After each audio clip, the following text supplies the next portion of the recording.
people are undervaluing and underrating these New York Football Giants. And you're going to see more examples of that as I get into these rankings. These are the Pro Football Focus rankings across 3 position groups: the wide receivers, defensive line, and linebackers. For some reason, they grouped outside linebackers with the defensive line. I don't know why, but we'll start off with the receivers. So where do the Giants rank? Giants are at 19. That to me is below average, and it's all is related to depth and health. Okay. Golden Tate only played in 11 games last year, but his 13.8 yards per reception was the highest mark since 2012.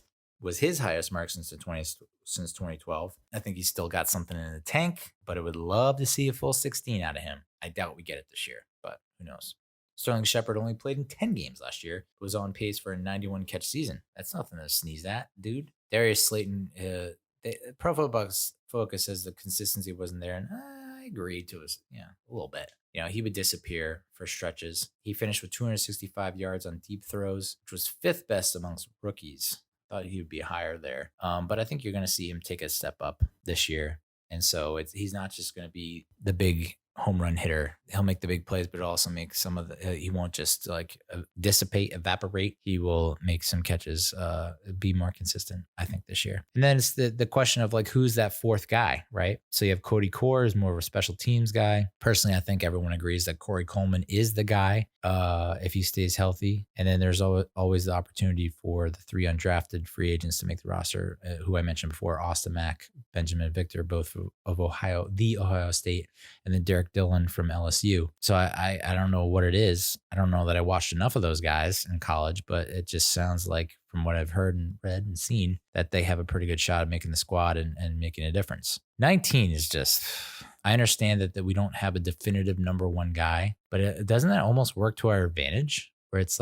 we don't know who to double and we don't know who to focus our energy on because they're all kind of equal talent. I don't know.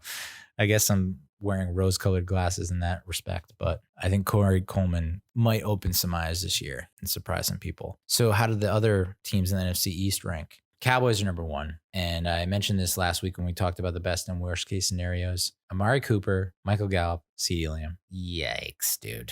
I mean, especially with what we got going on in the secondary, I don't know that we're going to match up too well with those guys. So maybe we just depend on Mike McCarthy shitting his pants and not knowing what to do with all those weapons. Maybe it's a Cleveland Browns scenario where you have Landry, Beckham, and Njoku and all that talent, and you just don't know how to disperse the ball and distribute the ball. Who knows? But yeah, that's a tall order for our secondary. At number 12 are the Eagles, DeSean Jackson, Jalen Reagor, Alshon Jeffrey. How the fuck are we as a crew, wide receiver crew, ranked below the Eagles? They couldn't catch Corona. I mean, that's in a packed stadium at a Corona party. They couldn't catch it. That's what's going on with that squad. So I don't know how we're ranked below them. I just don't know. I mean, they're literally viral videos, memes about how they can't catch anything over there in Philadelphia. And then at number 29 is the Washington NFL team, the Washington Cicada Killers. And the only name that I recognize is McLaurin, who we talked about last week. And this was a major reason why they could be headed for a worst case scenario because they don't have a lot of talent around him. And their big signing was Cody Latimer, who couldn't stay healthy with the Giants and didn't do anything with our team last year. We're I think we're rated way too low for our wide receiver team, especially when they're on the field and healthy. What they can do is pretty substantial. So we'll move on to defensive line rankings for Pro Football Focus. Giants are ranked 26th, which is, I don't get it. I don't understand it. PFF says a wash. That's an actual word. A wash with powerful run stoppers. All 4 players earned a PFF run defense grade above 70 last season, but none was a difference maker as a pass rusher. Dexter Lawrence had only 30 total pressures from 412 rushes, which falls in the category of, quote, good for a nose tackle. Okay. And Leonard Williams' pass rushing grade improved after he was traded to the Giants, but still wasn't where we need him to be, basically. And that front 3 or 4, depending on the alignment, relies on squeezing the pocket, but that only works when you have pressure from the edge. And so far we have Lorenzo Carter, Oshane, Ximines, Fackrell, and Markus Golden. Carter has flashed ability here and there. Ximines, I disagree with what they said about Ximines. has yet to show he can translate his college production to the NFL. Okay.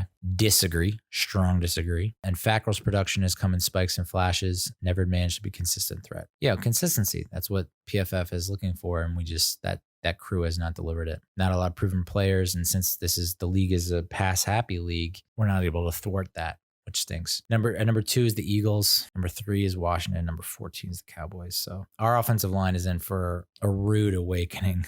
I mean, they already know what they're dealing with, but these defensive lines are only getting better over the years, and they have their hands full. So I don't know, maybe Thomas will be able to bring something, and who knows what Parrott and Lemieux and all that new talent, the young talent can bring to the table. But holy fuck, man. I don't know. Maybe this, we'll utilize the RPO more, which was effective for Jones. He was very effective utilizing the RPO, and maybe that will offset the strengths of the defense.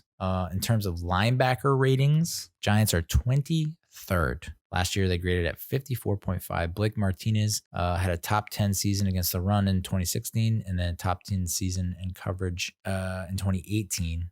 But he just has 1 year with an overall grade above 70. That was 2 years ago. David Mayo ranks second in the league with a 90.1 grade against the run, but a 48.8 coverage grade. Yuck. Ryan Connolly returns after grading at 57.1 as a rookie, which seemed low. I thought he did really well as a rookie. So I don't know what they were looking at. People are just assuming that Mayo is going to win the starting job. And it's like, well, let's see what Ryan Connolly's got. Just from a hunch, I would think that Connolly maybe is better in coverage than Mayo. Regardless, I think those are two run stoppers. And that was a major reason why we drafted Tate Crowder and TJ Brunson in the 7th round, is because it feels like those guys might be better in coverage. Number 2 is the Cowboys. So the Cowboys have a pretty stacked front 7. In the box, it looks like they're going to be pretty good, but their secondary, not so good. So if we can just provide some maybe max protection, we can keep someone in to chip away at a lot of the pass rushers, that we should be able to take advantage of the secondary. Washington is ranked 24th and the Eagles are ranked 27th. So if we can just find a way to survive the storm from the front, the guys in the trenches on the other side of the ball, then there is a possibility of us maybe matching up Saquon or Dion Lewis on some linebackers, so that if time is short, that was a problem for Jones a lot of the time, was taking too much time, not getting rid of the ball quicker. And so I would think that Garrett would take advantage of a lot of these porous, below average linebacking crews, at least with Washington and Philly, and utilize Saquon and Dion Lewis more underneath, quick hitting, and then they get a one-on-one move, pick up some yards. So what's the takeaway from all these? Why did I just rattle off all these really low, awful rankings? Because that is right where we want to be, folks. That is right where we want to be. I would hate to be ranked number 1 across the board like the Eagles or the Cowboys or any of that shit. I would hate it, because all you can do is disappoint. It relates to what I was saying about Fantasy Island and movies that have poor Rotten Tomatoes rankings. There's only one way, and it's up.